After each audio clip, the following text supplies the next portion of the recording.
பிள்ளைங்க இருக்கே என்ன ஆகப்போகுது? பிள்ளைங்களோட இது அப்டின்னா, இல்ல பிள்ளைங்களுக்காக. பிள்ளைங்களுக்காகன்னு இல்ல. முதல்ல நீங்க ஆரம்ப புள்ளியில யோசிங்க. நம்ம என்ன தப்பு பண்றோம்? சரி ஓகே. அவன் மேல தப்பா? கொஞ்ச நாளைக்கு விடு.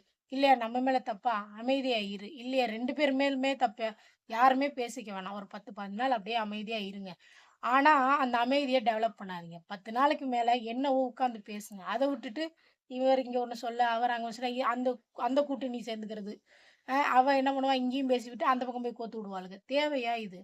புருஷன், பொண்டாட்டி நீங்க 2 பேர் தான் கடைசி வரைக்குமே போறீங்க. கடைசி வரைக்கும் நீங்க தான் போறது. அதனால உங்களுக்குள்ள பேசிக்கோங்க. நான் என்ன சொல்றேன், 3வது ஒரு ஆள உள்ள விடாதீங்க. வக்கீலாக்காதீங்க. அவன் இல்லாத வக்கீல் வேலைலாம் செஞ்சுட்டு, நாரதர் வேலை பண்ணிவிட்டு போயிருவானுங்க. அது நான் ஓப்பனாவே சொல்றேனே, கூட பொறந்தவங்களா இருக்கட்டும், அப்பா, அம்மாவா இருந்தா கூட சரி. ஏன்னா, அது என் புள்ள.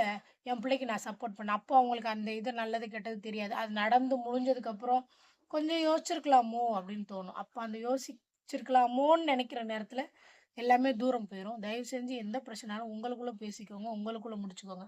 3வது ஒருத்தவங்கள யாரா இருந்தாலும் கொண்டு வராதீங்க.